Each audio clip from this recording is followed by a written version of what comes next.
Does length really matter?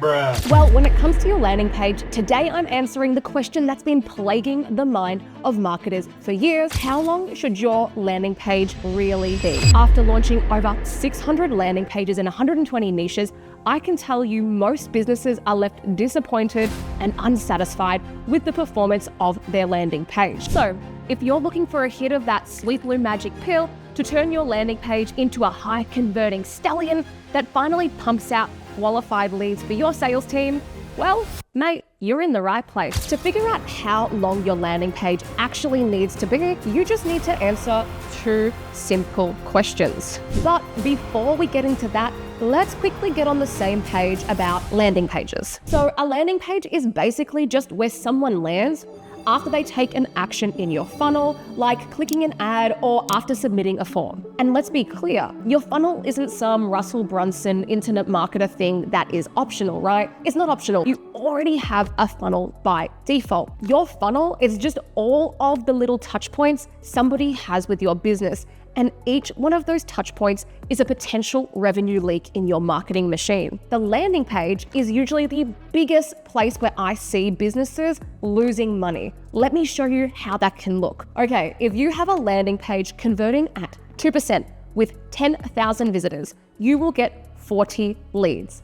And if your sales team has a 20% close rate on those leads with a 5K service, you'll bring in $200K in new revenue that month.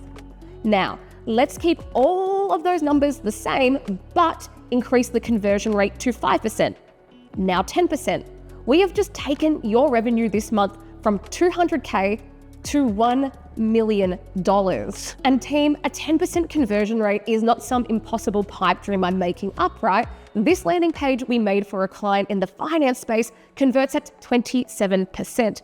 And this one converts at 11% in the property investment space. But here's the thing. When you get your landing page right and it's actually working, not only will your conversion rate increase, you will also get better quality leads. Another example is this landing page, which is delivering hot leads to our client's sales team, which are converting at 30%. Not only this, but we were also able to take their lead to sales time from 30 days to 2 days. And this was all from Facebook ads, a cold traffic source. So the landing page I'm focusing on today is what I call your digital appointment setter. These types of landing pages are what my marketing agency, Persuasion Experience, specializes in.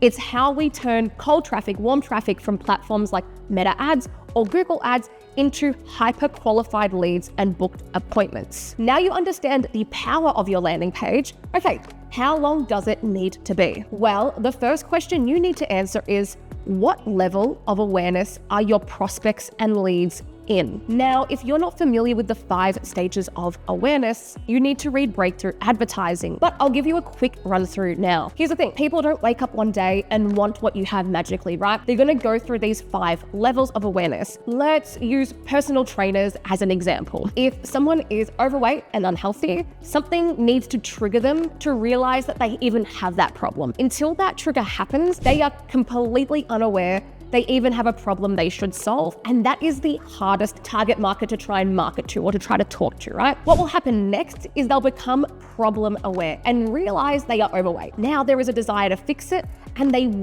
start to wonder, is there a solution to that problem? Then they move into stage 3, solution aware, and they start to look at options because they know someone has what they need, right? They might be assessing different indirect competitors to you like Ozempic, other PTs, going for runs, DIY, or getting a gym membership. That's what they're looking at. Now they'll move into product aware. They have decided to get a PT, they might know who you are, and they're assessing all of the PTs near them. Then we're in the aware phase. They probably know you, they trust you, and they are just waiting to see the right offer to buy from you. How you communicate with your market in your marketing has to differ depending on those different stages, right? The different stages you're targeting. And at each stage, there is a different conversation going on in their mind that we need to enter. That's what marketing does, enters the conversation going on. And this, my friends, then impacts the length of your page. Why? because you need to consider things like what is their sophistication level, or how much education do they need,